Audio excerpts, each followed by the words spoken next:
The Kite Runner, Chapter 10, March 1981. A young woman sat across from us. She was dressed in an olive green dress, with a black shawl wrapped tightly around her face against the night chill. She burst into prayer every time the truck jerked or stumbled into a pothole, her bishmillah peaking with each of the truck's shudders and jolts. Her husband, a burly man in baggy pants and sky-blue turban, cradled an infant in one arm and thumbed prayer beads with his free hand. His lips moved in silent prayer. There were others, in all about a dozen, including Baba and me, sitting with our suitcases between our legs, cramped with these strangers in the tarpaulin-covered cab of an old Russian truck. My innards had been roiling since we'd left Kabul just after 2 in the morning. Baba never said so, but I knew he saw my car sickness as yet another of my array of weaknesses. I saw it on his embarrassed face the couple of times my stomach had clenched so badly I had moaned. When the burly guy with the beads, the praying woman's husband, asked if I was going to get sick, I said I might. Baba looked away. The man lifted his corner of the tarpaulin cover and rapped on the driver's window, asked him to stop. But the driver, Karam, a scrawny, dark-skinned man with hawk-bone features and a pencil-thin mustache, shook his head. "We're too close to Kabul," he shot back. "Tell him to have a strong stomach." Baba grumbled something under his breath. I wanted to tell him I was sorry, but suddenly I was salivating, the back of my throat tasting bile.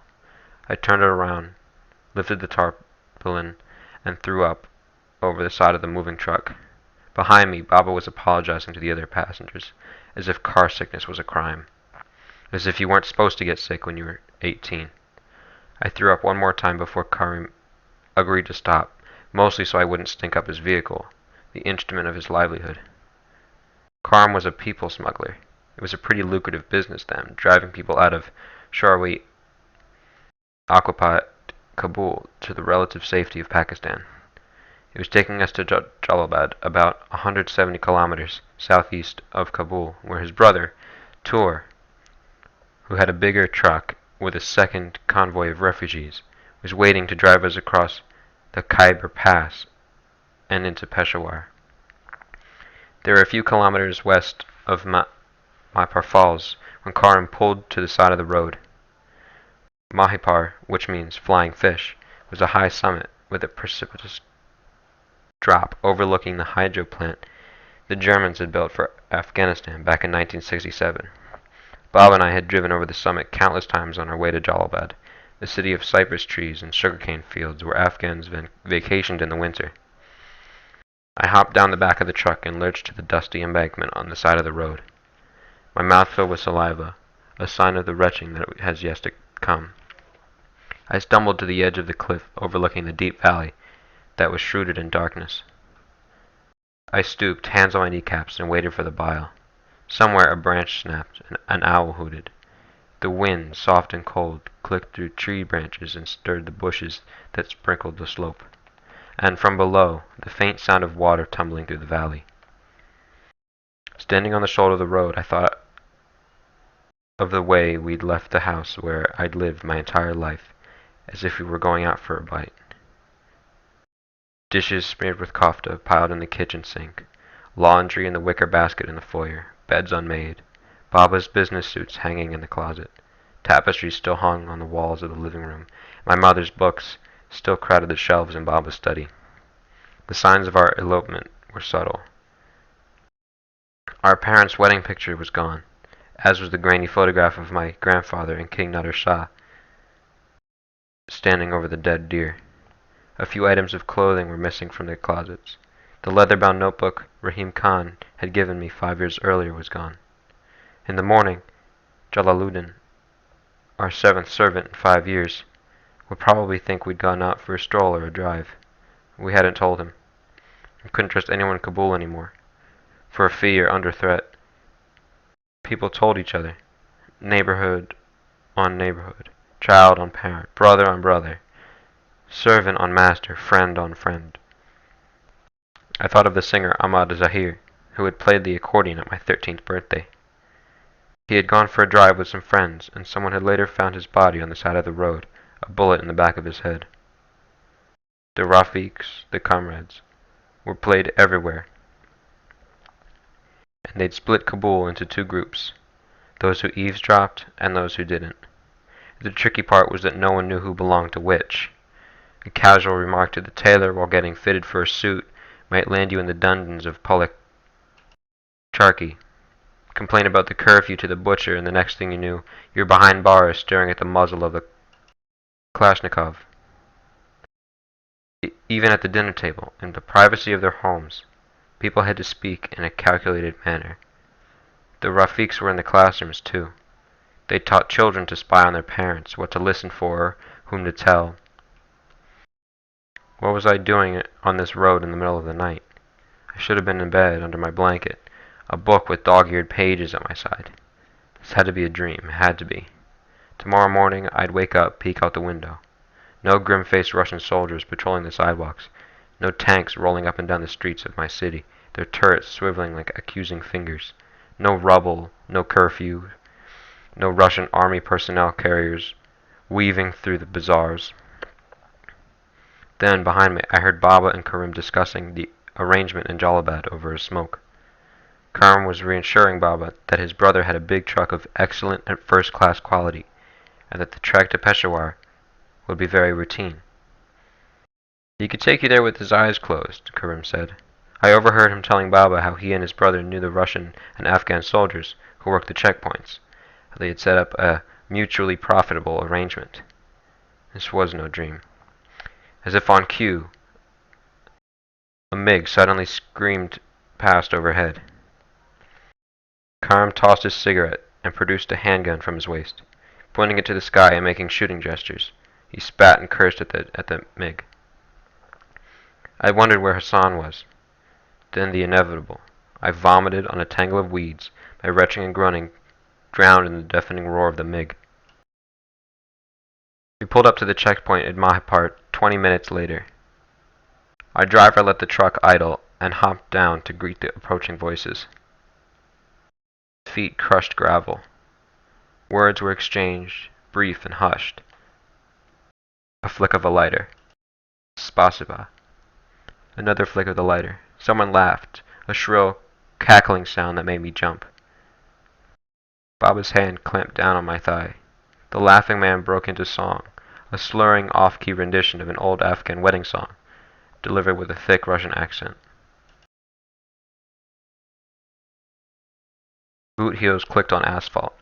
Someone flung open the tarpaulin hanging over the back of the truck, and 3 faces peered in. One was Karim, the other 2 were soldiers, one Afghan, the other a grinning Russian, face like a bulldog's, cigarette dangling from the side of his mouth. Behind them, a bone-colored moon hung in the sky. Karim and the Afghan soldier had a brief exchange in Pashto. I caught a little of it, something about Tor and his bad luck. The Russian soldier thrust his face into the rear of the truck. He was humming the wedding song and drumming his fingers on the edge of the tailgate. Even in the dim light of the moon, I saw the glazed look in his eyes as they skipped from passenger to passenger. Despite the cold, sweat streamed from his brow. His eyes settled on the young woman wearing the black shawl. He spoke in Russian to Karim about taking his eyes off her. Karim gave a curt reply in Russian, which the soldier returned with an even curter retort. The Afghan soldier said something too, in a low, reasoning voice. But the Russian soldier shouted something that made the other 2 flinch. I could feel Baba tightening up next to me. Karim cleared his throat and dropped his head. Said the soldier wanted a half hour with the lady in the back of the truck. The young woman pulled the shawl down over her face, burst into tears. The toddler sitting in her husband's lap started crying too. The husband's face had become as pale as the moon hovering above. He told Karim to ask Mr. Soldier Sahib to show a little mercy. Maybe he had a sister or a mother. Maybe he had a wife too. The Russian listened to Karim and barked a series of words. It's his price for letting us pass, Karim said. He couldn't bring himself to look the husband in the eye. But we've paid a fair price already. He's getting paid good money, the husband said. Karim and the soldier spoke. He says every price has a tax. That was when Baba stood up. It was my turn to clamp a hand on his thigh, but Baba pried it loose, snatched his leg away. When he stood, he eclipsed the moonlight. "I want you to ask this man something," Baba said. He said it to Karim, but looked directly at the Russian officer. Ask him where his shame is." They spoke. "He says this is war. There is no shame in war." "Tell him he's wrong. War doesn't negate decency. It demands it, even more than in times of peace." "Do you always have to be a hero?" I thought, my heart fluttering. "Can't you just let it go for once?" But I knew he couldn't. It wasn't in his nature. The problem was, his nature was going to get us all killed. The Russian soldier said something to Karim, a smile creasing his lips. "Aga Sahib," Karim said, "these Rusi are not like us. They understand nothing about respect and honor." "What did he say?" "He says he'll enjoy putting a bullet in you almost as much as—" Karim trailed off, but nodded his head toward the young woman who had caught the guard's eye. The soldier flicked his unfinished cigarette and unholstered his handgun. "So this is where Baba dies," I thought. "This is how it's going to happen." In my head, I said a prayer I had learned in school. "Tell him I'll take 1,000 of his bullets before I let this indecency take place," Baba said. My mind flashed to that winter day 6 years ago. Me, peering around the corner of the alley. Kamal and Wally holding Hassan down. Asef's buttock muscles clenching and unclenching, his hips thrusting back and forth. Some hero I had been, fretting about the kite. Sometimes I too wondered if I was really Baba's son. The bulldog-faced Russian raised his gun. "Baba, sit down, please," I said, tugging at his sleeve. "I think he really means to shoot you." Baba slapped my hand away. "Haven't I taught you anything?" he slapped. He turned to the grinning soldier. "Tell him he'd better kill me good with that first shot, because if I don't go down, I'm tearing him to pieces, God damn his father." The Russian soldier's grin never faltered when he heard the translation. He clicked the safety on the gun, pointed the barrel to Baba's chest. Heart pounding in my throat, I buried my face in my hands. The gun roared. "It's done then. I'm 18 and alone. I have no one left in the world. Baba's dead, and now I have to bury him. Where do I bury him? Where do I go after that?" But the whirlwind of half-thoughts spinning in my head came to a halt when I cracked my eyelids, found Baba still standing. I saw a second Russian officer with the others. It was from the muzzle of his upturned gun that smoke whirled. The soldier who had meant to shoot Baba had already holstered his weapon. He was shuffling his feet. I had never felt more like crying and laughing at the same time. The second Russian officer, gray-haired and heavy-set, spoke to us in broken Farsi. He apologized for his comrade's behavior. "Russia sends them here to fight," he said, "but they are just boys, and when they come here, they find the pleasure of drug." He gave the younger officer the rueful look of a father exasperated with his misbehaving son. "This one is attached to drug now. I tried to stop him." He waved us off. Moments later, we were pulling away. I heard a laugh and then the first soldier's voice, slurry and off-key, singing the old wedding song. We rode in silence for about 15 minutes before the young woman's husband suddenly stood and did something I'd seen many others do before him. He kissed Baba's hand. Tour's bad luck. Hadn't I overheard that in a snippet of conversation back in Mahipar? We rolled into Jalalabad about an hour before sunrise. Karim ushered us quickly from the truck into a one-story house at the intersection of two dirt roads, lined with flat one-story homes, acacia trees, and closed shops. I pulled the collar of my coat against the chill as we hurried into the house, dragging our belongings. For some reason, I remember smelling radishes. Once he had us inside the dimly lit, bare living room, Karim locked the front door and pulled the tattered sheets that passed for curtains. Then he took a deep breath and gave us the bad news. His brother Tor couldn't take us to Peshawar. It seemed his truck's engine had blown the week before, and Tor was still waiting for parts. "Last week?" someone exclaimed. "If you knew this, why did you bring us here?" I caught a flurry of movement out of the corner of my eye, then a blur of something zipping across the room. and the next thing I saw was Karim slammed against the wall, his sandaled feet dangling 2 feet above the floor. Wrapped around his neck were Baba's hands. "I'll tell you why," Baba snapped. "Because he got paid for his leg of the trip. That's all he cared about." Karim was making guttural choking sounds, spittle dripping from the corner of his mouth. "Put him down, Aga, you're killing him," one of the passengers said. "It's what I intend to do," Baba said. What none of the others in the room know was that Baba wasn't joking. Karim was turning red and kicking his legs. Baba kept choking him until the young mother, the one the Russian officer had fancied, begged him to stop. Karim collapsed on the floor and rolled around, fighting for air, when Baba finally let go. The room fell silent. Less than 2 hours ago, Baba had volunteered to take a bullet for the honor of a woman he didn't even know. Now he'd almost choked a man to death, would have done it cheerfully if not for the pleas of that same woman. Something thumped next door. No, not next door, below. "What's that?" someone asked. "The others," Karim panted between labored breaths. "In the basement." "How long have they been waiting?" Baba said, standing over him. 2 weeks. I thought you said the truck broke down last week." Karim rubbed his throat. "Might have been the week before," he croaked. "How long? What? How long for the parts?" Baba roared. Karim flinched but said nothing. I was glad for the darkness. I didn't want to see the murderous look on Baba's face. The stench of something dank, like mildew, bludgeoned my nostrils the moment Karim opened the door that led down the creaky steps to the basement. We descended in single file. The steps groaned under Baba's weight. Standing in the cold basement, I felt watched by eyes blinking in the dark. I saw shapes huddled around the room, their silhouettes thrown on the walls by the dim light of a pair of kerosene lamps. A low murmur buzzed through the basement, beneath it the sound of water drops trickling somewhere, and something else, a scratching sound. Baba sighed behind me and dropped the bags. Karim told us it would be a matter of a couple of short days before the truck was fixed.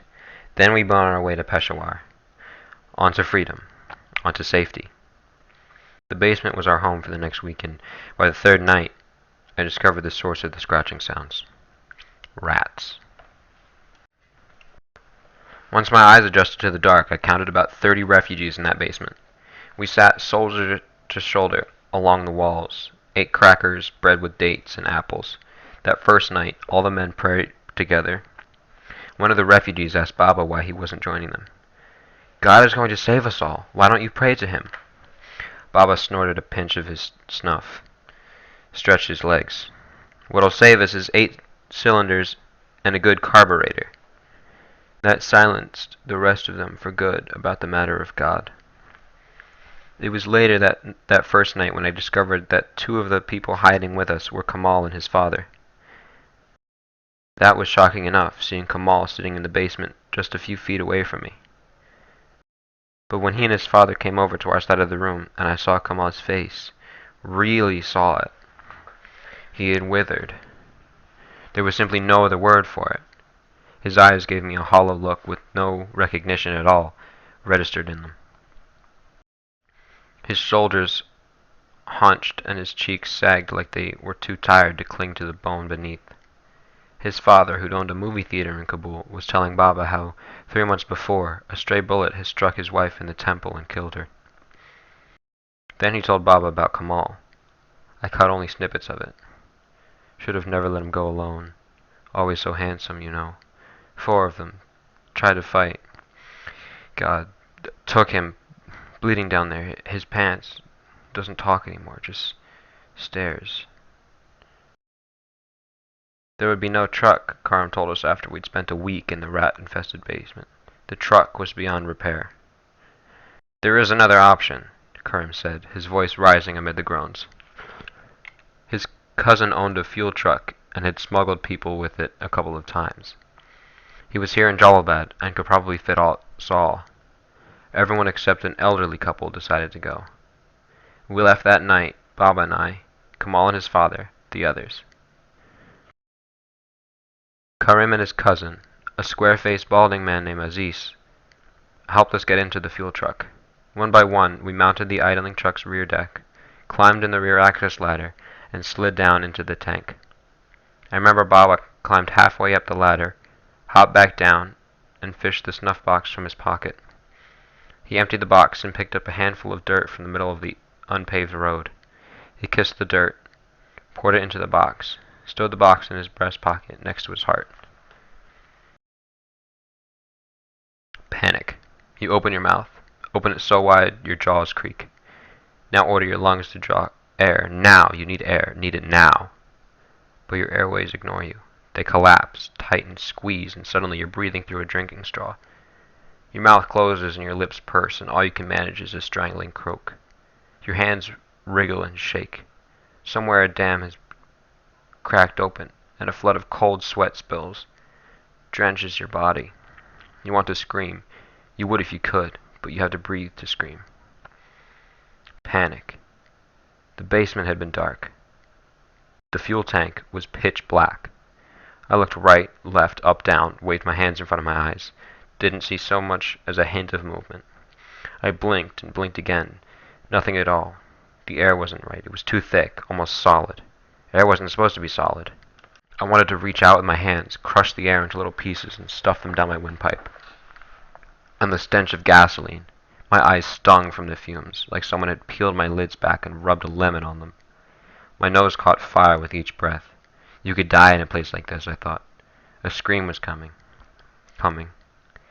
Coming. And then a small miracle. Baba tugged at my sleeve and something glowed green in the dark. Light! Baba's wristwatch. I kept my eyes glued to those fluorescent green hands. I was so afraid I'd lose them I didn't dare blink. Slowly I became aware of my surroundings. I heard groans and muttered prayers. I heard a baby cry, its mother's muted soothing. Someone retched. Someone else cursed the Sharawi. The truck bounced side to side, up and down, heads banged against metal. Think of something good, Baba said in my ear. Something happy. Something good. Something happy. I let my mind wander. I let it come. Friday afternoon in Pagman. An open field of grass speckled with mulberry trees in blossom. Hassan and I sank ankle-deep in untamed grass. I am tugging on the line, the spool spinning in Hassan's calloused hands. Our eyes turned up to the kite in the sky. Not a word passes between us, not because we have nothing to say, but because we don't have anything to say. And that's how it is between people who are each other's first memories, people who have fed from the same breast. A breeze stirs the grass, and Hassan lets the spool roll. The kite spins, dips, and steadies. Our twin shadows dance on the rippling grass. From somewhere over the low brick wall at the other end of the field, we hear chatter and laughter and the chirping of a water fountain, and music, something old and familiar. I think it's Ya Maula on rhubarb strings. Someone calls our names over the wall, says it's time for tea and cake. I didn't remember what month that was, or what year even. I only knew the memory lived in me, a perfectly encapsulated morsel of a good past, a brushstroke of color on the gray, barren canvas that our lives had become. The rest of that ride is scattered bits and pieces of memory that come and go, most of it sounds and smells. MiGs roaring past overhead, staccatos of gunfire, a donkey braying nearby, the jingling of bells and mewling of sheep, gravel crushed under the truck's tires, a baby wailing in the dark, the stench of gasoline, vomit, and shit. What I remember next is the blinding light of early morning as I climbed out of the fuel tank. I remember turning my face up to the sky, squinting, breathing like the world was running out of air. I lay on the side of the dirt road next to a rocky trench, looked up to the gray morning sky, thankful for air, thankful for light, thankful to be alive. We're in Pakistan, Amir, Baba said. He was standing over me. Karim says he will call for a bus to take us to Peshawar. I rolled onto my chest, still lying in the cool dirt, and saw our suitcases on either side of Baba's feet. Through the upside-down V between his legs, I saw the truck idling on the side of the road, the other refugees climbing down the rear ladder. Beyond that, the dirt road unrolled through fields that were like leaden sheets under the gray sky and disappeared behind a line of bowl-shaped hills. Along the way, it passed a small village, strung out atop a sun-baked slope. My eyes returned to our suitcases. They made me feel sad for Baba. After everything he'd built, planned, fought for, fretted over, dreamed of, this was a summation of his life. One disappointing son and 2 suitcases. Someone was screaming. No, not screaming. Wailing. I saw the passengers huddled in a circle. Heard their urgent voices. Someone said the word fumes. Someone else said it too. The wail turned into a throat-ripping screech. Baba and I hurried to the pack of onlookers and pushed our way through them. Kamal's father was sitting cross-legged in the center of the circle, rocking back and forth, kissing his son's ashen face. He won't breathe. My son won't breathe. He was crying. Kamal's lifeless body lay on his father's lap. His right hand, uncurled and limp, bounced to the rhythm of his father's sobs. My boy, he won't breathe. Allah help him breathe. Baba knelt beside him and curled an arm around his shoulder. But Kamal's father shoved him away and lunged for Karam, who was standing nearby with his cousin. What happened next was too fast and too short to be called a scuffle. Karam uttered a surprised cry and backpedaled. I saw an arm swing, a leg kick. A moment later, Kamal's father was standing with Karam's gun in his hand. Don't shoot me, Karam cried, but before any of us could say or do anything, Kamal's father shoved the barrel in his own mouth. I'll never forget the echo of the blast, or the flash of light and the spray of red. I doubled over again and dry heaved on the side of the road.